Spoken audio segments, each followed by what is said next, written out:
लेकिन तुम कौन हो और कहां से आए हो? रोकाना ने आदर से कहा, मैं बहुत दूर से आपकी तलाश में आया हूं। मेरा नाम रोकाना है और मैं इस दौर का सबसे ताकतवर पहलवान हूं। अब तक मैंने कभी किसी कुश्ती में हार नहीं मानी। रसूल पाक सल्लल्लाहु अलैहि वसल्लम ने मुस्कुराते हुए कहा, रोकाना, पहले बैठो, फिर हम बातें करेंगे। रोकाना सोचने लगा कि ये शख्स आखिर मुझसे क्या बात करना चाहते हैं। तभी मोहम्मद सल्लल्लाहु अलैहि वसल्लम ने बहुत ही नरमी से कहा, रोकाना, अल्लाह से डरो। तुम्हारे जिस्म में जो ताकत है वो उसी अल्लाह ने दी है जिसने तुम्हें इतना बड़ा पहलवान बनाया है। उसी महान अल्लाह के आगे सिर झुको, उसी पर ईमान लाओ और मुझे उसका रसूल मानो। रोकाना ने हैरानी से कहा, हे मोहम्मद, आप क्या कह रहे हैं? मैं यहां सिर्फ कुश्ती लड़ने आया हूं। मैंने सुना है कि आप अल्लाह के भेजे हुए रसूल हैं और आपके पास कोई खास ताकत है। इसी वजह से मैंने सोचा कि मैं आपके साथ कुश्ती करूं, लेकिन आप तो मुझे इस्लाम अपनाने की बात कर रहे हैं। दयालु नबी मोहम्मद सल्लल्लाहु अलैहि वसल्लम ने नरमी से कहा, रोकाना, तुम मुझसे कुश्ती लड़ना चाहते हो, लेकिन ये मेरा काम नहीं है। कुश्ती लड़ना पहलवानों का काम है और मैं कोई पहलवान नहीं हूं। रोकाना हंसते हुए बोला, हे मोहम्मद, मैं ये बातें सुनने नहीं आया हूं।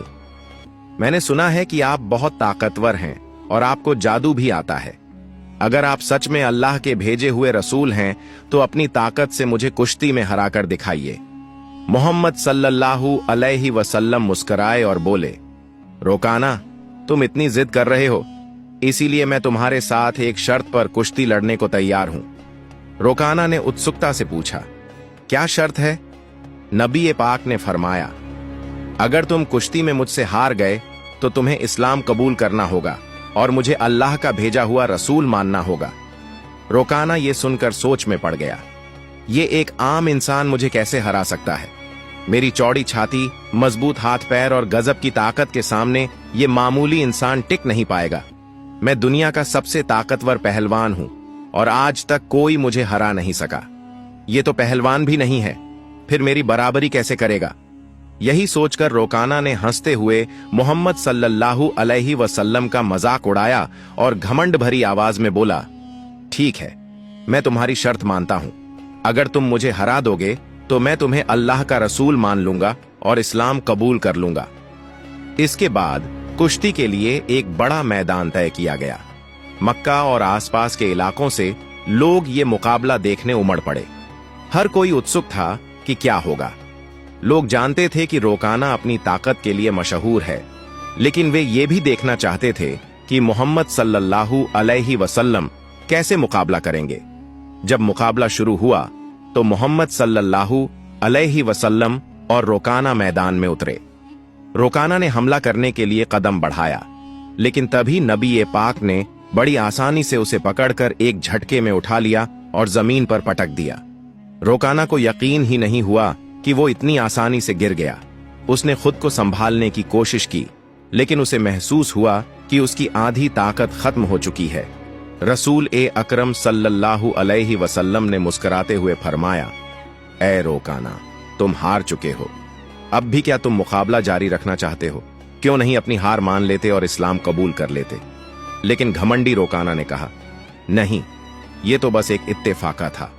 मुझे एक और मौका दो, इस बार मैं तुम्हें जरूर हरा दूंगा। मोहम्मद सल्लल्लाहु अलैहि वसल्लम ने कहा, ठीक है, मैं तुम्हें एक और मौका देता हूं, लेकिन अगर इस बार भी तुम हार गए तो तुम्हें अपनी हार माननी होगी और इस्लाम कबूल करना होगा। लोगों की निगाहें फिर से मुकाबले पर जम गईं। इस बार रोकाना ने अपनी पूरी ताकत लगा दी और हर कोशिश की कि किसी भी हाल में नबी पाक को हरा दे। लेकिन जैसे ही उसने हमला करने के लिए कदम बढ़ाया, मोहम्मद सल्लल्लाहु अलैहि वसल्लम ने फिर से उसे उठाकर जमीन पर पटक दिया। रोकाना को फिर से हार का सामना करना पड़ा। रसूल पाक ने कहा, ए रोकाना, अब भी क्या तुम्हें यकीन नहीं हुआ? मान लो कि अल्लाह ने मुझे सच्चाई के साथ भेजा है, अभी भी वक्त है, ईमान ले आओ। लेकिन रोकाना का अहंकार उसे हार मानने नहीं दे रहा था। वो अपने मन में सोच रहा था, मैंने तो कभी किसी से कुश्ती में हार नहीं मानी, फिर यह कैसे हो सकता है कि मैं किसी ऐसे इंसान से हार जाऊं जो पहलवान भी नहीं है। इसलिए उसने फिर से कहा, मुझे एक आखिरी मौका दो,